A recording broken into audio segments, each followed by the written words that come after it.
Hello everybody and welcome back to Odin's movie blog. I am the critic who is a cynic. Hope you are doing well, and today we're going to be talking about Bohemian Rhapsody. So I finally got to see this movie over the weekend, and all I can say is that this movie is fantastic. This movie, just, gut reaction, this movie is a lot of fun. I went into this film with tempered expectations because I remember when the first trailer for this movie came out, I thought to myself that it just looked very off. There was something not quite right about it. And I think what it all comes down to is that I didn't like how I was hearing Queen music, but seeing someone else who was not Freddie Mercury on screen mouthing the words. And it made me concerned and ask the question, are they going to lip sync this? Are they just going to put the soundtrack of Queen on and have all the characters lip sync? Are they going to have them perform live? And if so, is that going to be good? Or is there going to be some mix of the two? And it turns out that there was indeed some mixture of the two things, where Rami Malek did indeed, Rami Malek is the one that played Freddie Mercury, did indeed sing. However, they did some post-processing to have it be a mixture of his and also Freddie Mercury's voice as well, which to me it's an interesting choice. It's an interesting decision, and overall I think that it works. Every time that you see him on stage singing, you can see the vocal cords working. You can see him playing the instrument. I think that's the one thing that they really wanted to make sure was that it looked like that they were playing authentically their own instruments, and I think they did a very good job. I believed every time they were on screen, I believe that they were actually performing and singing. It did not come across as being a live recording, though. I will say that much. It's not like, for example, it is not to the same effect that Les Mis was, where there was the actual actors singing on screen at that exact moment. Instead, there is definitely okay, I know that there was some post-processing. I know that there was some pre-recording that went into these performances, but I also know that they are actually putting their heart and soul into the performances as well. And that, to me, is the strongest part of this movie, is the performances. So even though that part of it, which was off already when I saw the trailer and was also slightly off in the film, is made up for the fact that every single person in this movie brings it. This cast is fantastic. And of course, all of it is anchored by Rami Malek. I mean, I might be saying his name incorrectly, but all I can say is that this dude right here, he deserves Oscar recognition for his performance. It is that good and that strong of a performance. He becomes Freddie Mercury. You honestly believe that he is the character on screen. He does, and it's not even just that he's doing a good impersonation. He is just being able to, what he's able to do is he's able to embody the character in more than just one way. It's not just the mannerisms. It's not just the speech. It's not just, all these other qualities to his performance. It's just the sheer authenticity of his performance. The fact that he's so dedicated to bringing to life Freddie Mercury on screen and does an incredible job. Now, there are a couple things that hold him back. My wife, for example, pointed out the fact that she could tell very obviously that his mustache during the scenes when he has a mustache is obviously fake, which I think is a little bit of a cop-out. I really wish, when they do those kinds of things, that they would let the actors grow their own hair, but I can understand not everyone has the capacity to do that, and I'm sure that they had their reasons for doing it as well, because it's able to give more control. I'm not a person that noticed that at all. I thought it looked fine. My wife, on the other hand, did notice that, so that might be something that some people might notice as well. The one thing, though, that both of us noticed was that the teeth. So obviously, a big part of Freddie Mercury is the fact that he has extra teeth, which allows him to have this incredible range, and they do talk about that in the movie. But what they do have to do for this film, though, is because Rami Malek does not have that kind of teeth setup, is that he has to wear fake teeth. And you can tell he's wearing fake teeth. And the way that you can is because the way he talks is as if there is something in his mouth. And when you look to interviews, when you look to times when Freddie Mercury talked, he did not talk like that, because obviously that was who he was. That is how he was born. And so therefore he sounds like a everyday person, not like there's something caught in his mouth.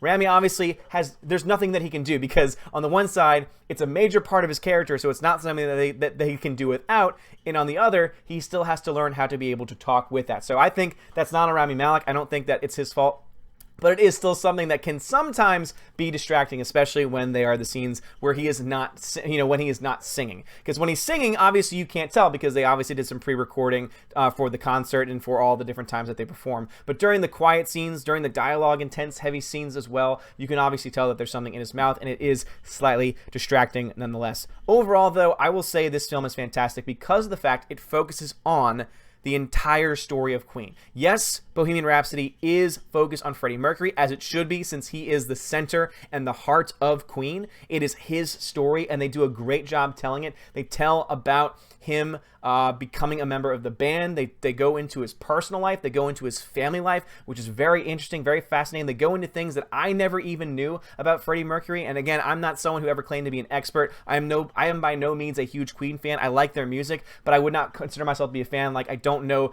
album names or song names or even a whole lot about Freddie Mercury. One thing that I did not know was I did not know that he was essentially in love with a woman. All my life, I was told Freddie Mercury was gay. And what this movie helped to reveal was that, yes, he had relationships with men, but he always loved this one woman and had relations with this woman as well, which shows that his sexuality was a lot more complex than people would like to say. And that is the reason. That is the reason why, and this is kind of getting into the main point of this review, because obviously I love this movie. I think it's great.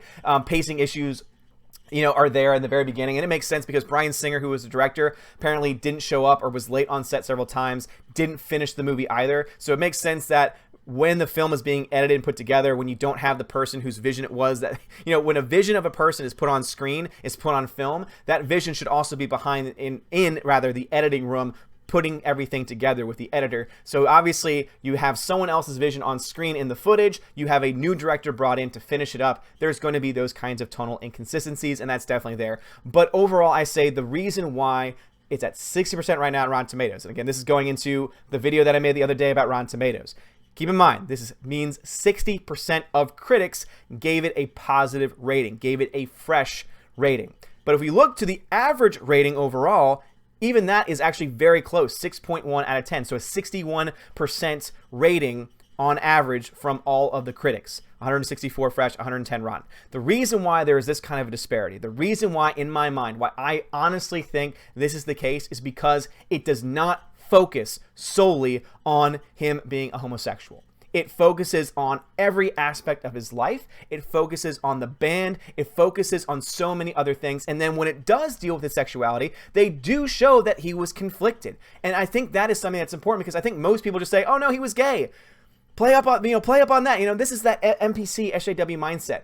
Focus just on the identity politics. He was only a gay man. When anyone with a brain knows we are not just defined by our sexual orientation. We are not just defined by our race or by our gender. These are parts of who we are, absolutely. And then the movie does a great job because it obviously recognizes that, yes, this was a part of his life. These are things that he dealt with. And I think it does so very tastefully. I think it does so in a way where you're able to see, okay, this is a part of his life, but it's a lot more complex.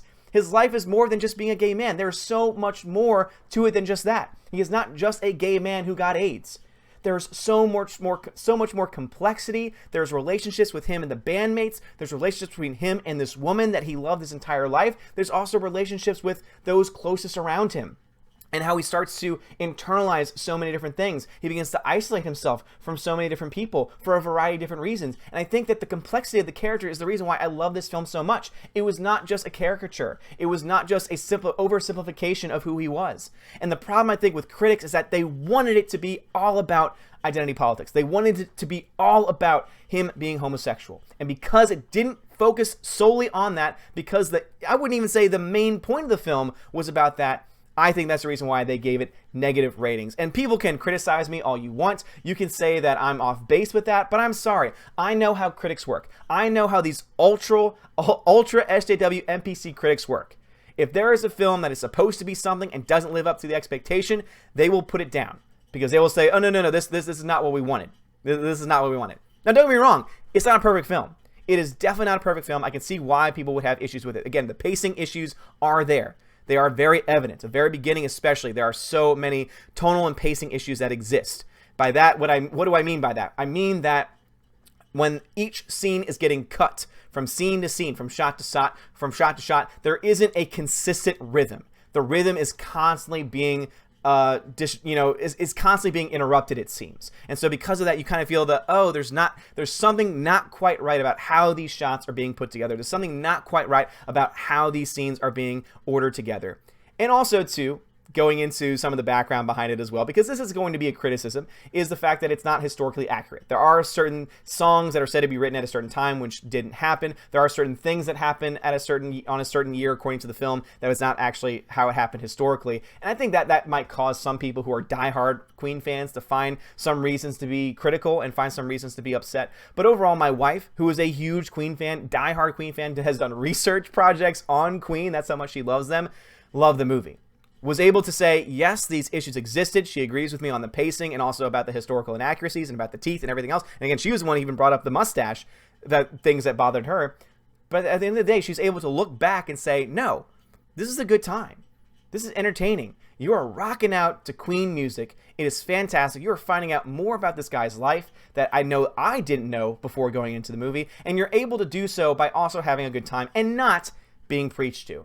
And the problem with Hollywood today, the problem with Hollywood, the media, with Rotten Tomatoes critics especially today, is that they will not like a movie unless you're being preached to. Unless there is some kind of identity politics message in it, for the most part, you will not get a good rating from them. And I think that's really sad, because if you try and separate people into these small identity groups, if you try and make someone think, I am woman, I am man, I am African American, I am homosexual, I am heterosexual, etc. If that is what defines you, if that's the defining characteristic of your person, you are limiting yourself so much, and you are simplifying your own life. And the fact is, we're all complex. That's the beauty of humanity. We are all complex creatures. We all have different desires. We all have different wants, different likes. We all have different parts of our personality. And if we embrace the diversity within us, that is what will allow us to interact with those around us. But if we isolate ourselves, then we cut ourselves off from those around us, especially those who have a different mindset. And that is, again, there's diversity of, there is so much diversity being talked about with film critics if you talk about race and gender and now sexual orientation. But diversity of thought is very lacking. Overall, though, I give this film an A-.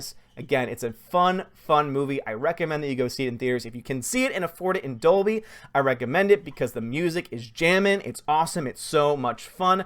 But I will say it is definitely not a perfect movie. I think this film will get some Oscar recognition, specifically for Rami Malek. I don't know if it'll get much recognition anywhere else because it doesn't fit the typical SJW NPC narrative, but that's just my thought on it. But guys, what are your thoughts on it? Have you seen Bohemian Rhapsody? If so, did you like it? Do you agree with me that that you think that the reason why critics aren't really liking this movie is because it does not fall into that identity politics narrative? And I think that's a good thing. I think that's a very strong quality because it's able to focus on building a good character and have good character arcs despite being imperfect because of the director's because of Bryan Singer and that whole chaos. I think it does a great job.